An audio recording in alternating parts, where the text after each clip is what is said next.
Émotionnel ou rationnel, en accord ou à l'opposé. Les rencontres de l'heure. Alors, un peu après le 7 octobre, on l'attaque, l'agression du Hamas contre Israël. On l'a un peu oublié, mais on avait vu des balles tirées, donc on avait tiré à l'arme à feu sur une école juive à Montréal. Et là, il y a quelques heures, enfin hier, je ne me trompe pas, c'est arrivé à nouveau. Donc là, ce sont des phénomènes, on en parle un peu, mais ça ne structure pas le récit médiatique pour chercher à comprendre ce qui se passe à Montréal, qui est une ville que l'on croyait quand même paisible.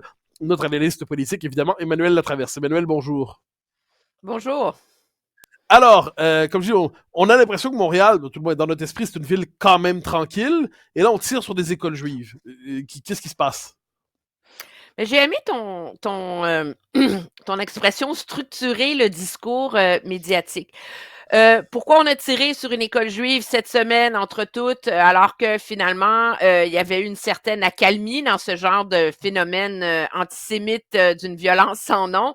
Moi, je pense que je soupçonne que c'est causé par un double phénomène, l'espèce de libération de la culpabilité collective des Juifs face à ce qui se passe du côté de Gaza, alimenté très certainement par la ligne très fine que savent naviguer les manifestants sur les campements universitaires entre antisionisme qui permet de juste faire croire qu'il n'y a pas un relent d'antisémitisme derrière ça.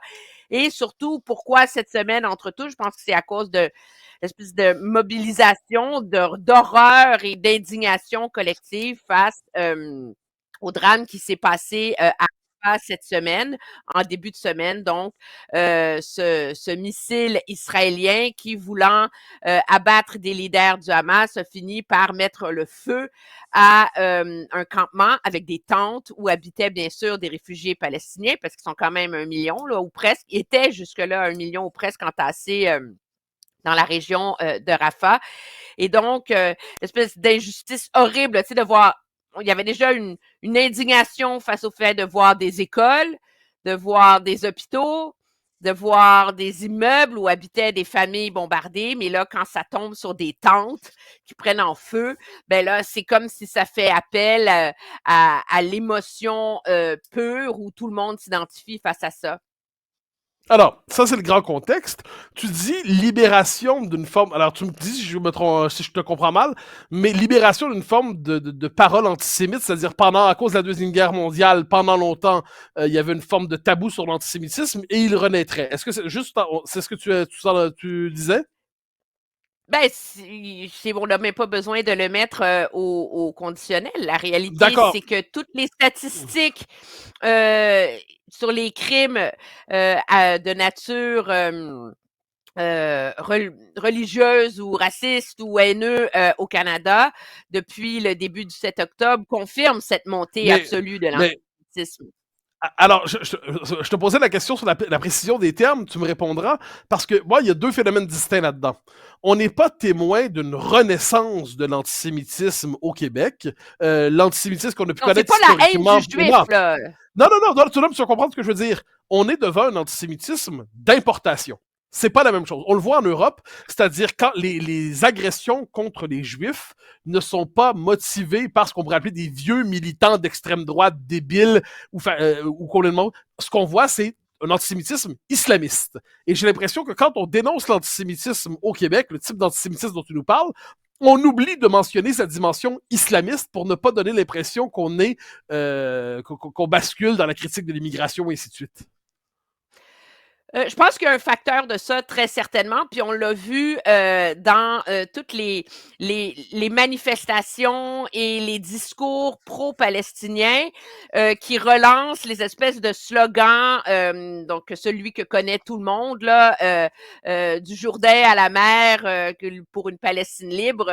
Je veux dire, on peut dire que c'est antisioniste tant qu'on veut, là, c'est antisémite, le rendu là, je m'excuse, là, c'est de vouloir jeter tous les Juifs à la mer, là, il n'y a aucune autre façon de l'articuler. Et ce sont des communautés, des groupes qui, soudainement, sous le couvert de s'indigner, puis je pense qu'il y a une indignation et une colère qui est juste face au sort absolument injuste que subissent les Gazaouis, qui sont des civils, les familles, les enfants, etc., qui tentent de vivre et de survivre et qui sont quand même pas, on peut pas les tenir, eux, collectivement responsables des gestes du Hamas. Alors, il y a une indignation face à ça, mais cette indignation-là est comme a donné une chape d'acceptabilité à une radicalisation du discours pro-palestinien et à la permission à ce que celui flirte de plus en plus avec une forme d'antisémitisme et surtout, je dirais, à ce que on retire toute analyse rationnelle des faits du discours pro-palestinien. Mais je ne crois pas que ça suffit à expliquer ça, parce que la preuve, c'est que l'antisémitisme, qui est celui dont on a le moins parlé, malheureusement, mais qui est celui aussi qui est le plus tragique en termes d'impact sur des vies de nos compatriotes canadiens et québécois, c'est l'antisémitisme qui est vécu à l'intérieur des murs d'université, dans les débats, dans les classes, dans les affiches, dans les mobilisations, où finalement, le message général est de dire aux étudiants juifs, fermez-la, vous êtes les privilégiés dans cette histoire-là, et donc vous n'avez le droit de rien ressentir, et je reviens à mon argument, vous devez porter la culpabilité collectivement, la culpabilité des dérives de la stratégie du premier ministre Netanyahou. Et ça, cette forme d'antisémitisme, je crois qu'il n'est pas exclusivement attribuable, je te dirais, aux islamistes, parce que la réalité, c'est qu'on vit quand même dans un monde qui carbure à l'émotion, qui carbure aux photos Instagram, qui carbure au « moi, je pense que », et où, finalement, il est beaucoup plus facile de s'identifier, puis je le conviens, avec les victimes civiles de ce qui se passe à Gaza. C'est beaucoup plus facile à expliquer, à rationaliser, à ressentir, que de devoir décortiquer, analyser, nuancer tout le rapport de la communauté juive à ce conflit-là. Et donc, je crois que il y a une forme de contamination d'esprits non islamistes qui sont véritablement enrôlés dans ce principe de la culpabilité collective des Juifs dans notre deux société choses. Tu me dis ce que tu en penses. Premièrement, je dirais que le monde arabe n'a pas attendu le 7 octobre pour avoir une part d'antisémitisme très, très virulent. Je veux dire, si je peux me permettre, ce n'est pas être... Je n'essentialise pas, je dis pas chaque personne dans le monde arabe, mais globalement, il y a un antisémitisme présent dans le monde arabe qui est présent depuis un bon moment déjà, dans le monde musulman plus largement. Je pense simplement au concours de caricature négationniste qu'on a pu avoir en Iran il y a quelques années. C'était pas rien. Premier élément. Donc, l'antisémitisme n'a pas attendu le 7 octobre pour se manifester. Puis, deuxièmement, ce à quoi tu fais référence, c'est ce qu'on appelle souvent en France, mais pas seulement, l'islamo-gauchisme. C'est-à-dire, pour une partie de la gauche radicale, Israël, c'est le point culminant de l'homme blanc occidental. Donc, si on veut être vraiment anti-occidental, il faut en finir une fois pour toutes avec cet État qui serait la pointe avancée de l'Occident affreux. Donc, et là, il y a une alliance entre les islamistes et une certaine gauche qui trouvent un point de convergence dans la version pour Israël.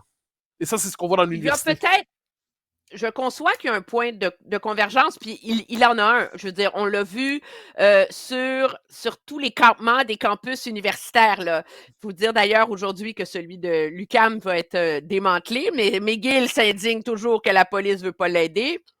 On parlait plus tôt cette semaine de tout le débat entourant celui sur le campus de Toronto, puis à l'Université d'Ottawa, il est encore là. Je l'ai vu en fin de semaine, mais pas celui-là, personne n'en parle. Mais moi, j'ai un problème avec cette expression d'islamo-gauchiste parce que c'est comme si on affublait d'être des islamistes tous les gens qui cèdent à cette logique que dans ce conflit-là, il n'y a que les Palestiniens qui sont victimes et que les Juifs qui sont coupables. Et et je crois pas que c'est nécessairement de l'islamisme dans la tête de tous ceux qui cèdent à cette sursimplification de cette analyse-là.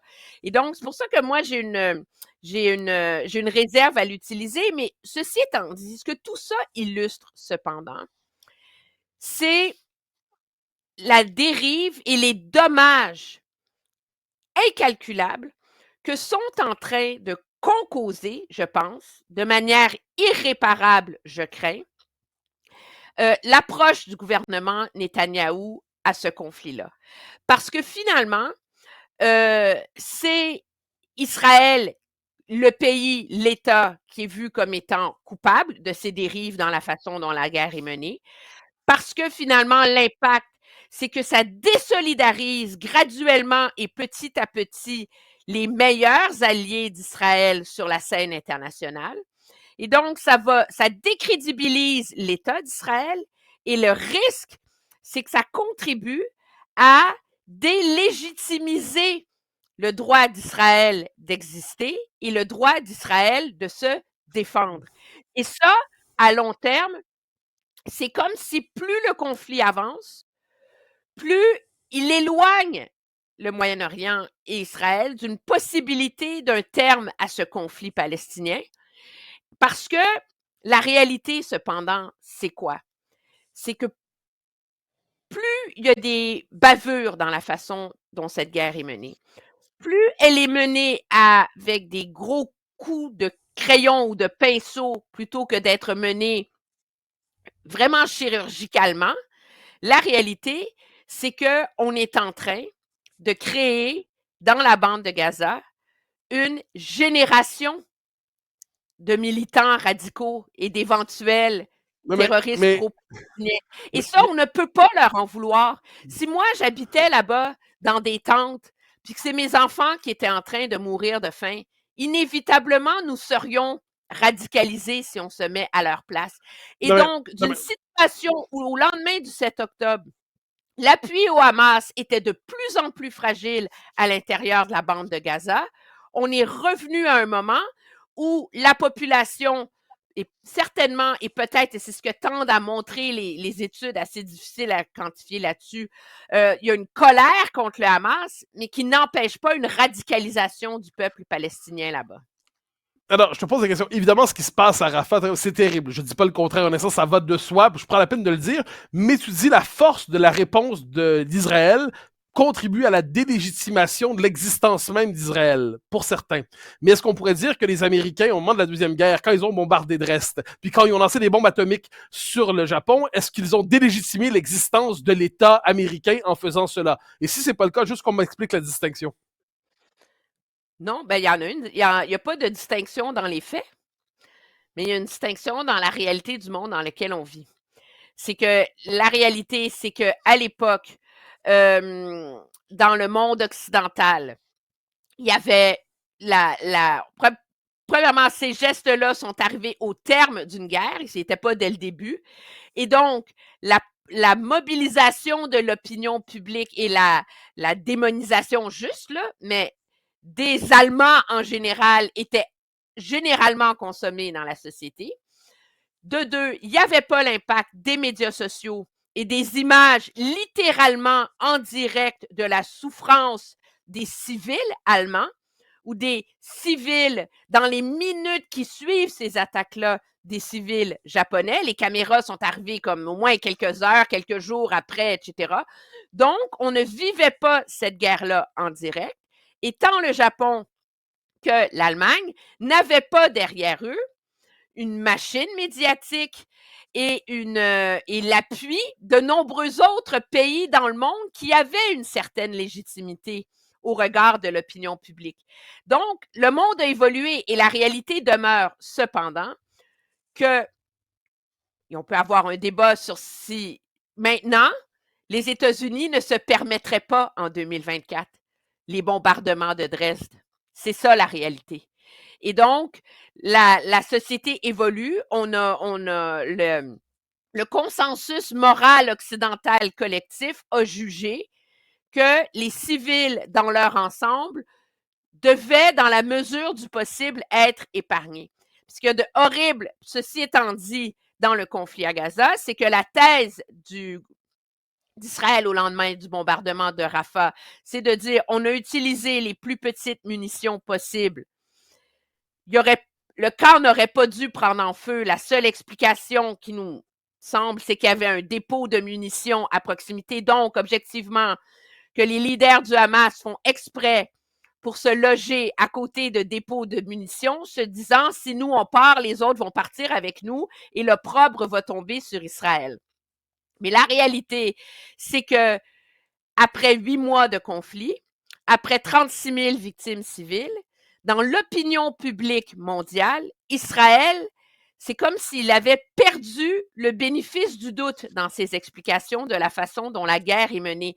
Donc, ça contribue, ça, à radicaliser l'opinion publique contre Israël, alors que l'opinion publique devrait être radicalisée contre le gouvernement Netanyahou. Et inévitablement, parce que les diasporas et les communautés juives dans le monde, en général, ont un attachement identitaire, viscéral, profond à l'existence de ce pays d'Israël, mais l'opprobre finit par tomber sur les communautés juives en général, pour qui, finalement, c'est pas d'être victime quotidiennement de gestes antisémites, qui est douloureux et invivable, mais c'est de voir l'absence de nuances dans la façon dont le débat est mené sur la place publique, parce que la seule chose qui retient l'attention, c'est le sort des victimes et des civils palestiniens. Alors, au terme de cet échange, allons-y avec ce double rappel. Ce qui s'est passé à Rafah est absolument terrible et d'aucune manière, ça ne serait justifié Mais non, mais qu'on tire personne ne évidemment remet sur ça un en éclat. question. Non, je sais, non, mais ça, Il y a des gens qui je vivent dans des tentes sur qui tombent des bombes, c'est l'horreur. Je peux pas croire qu'on ait besoin de le répéter, là.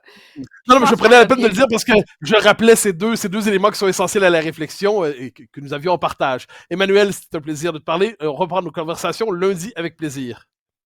Au revoir. Chers amis, c'était un plaisir et on se reparle lundi pour la suite de nos échanges.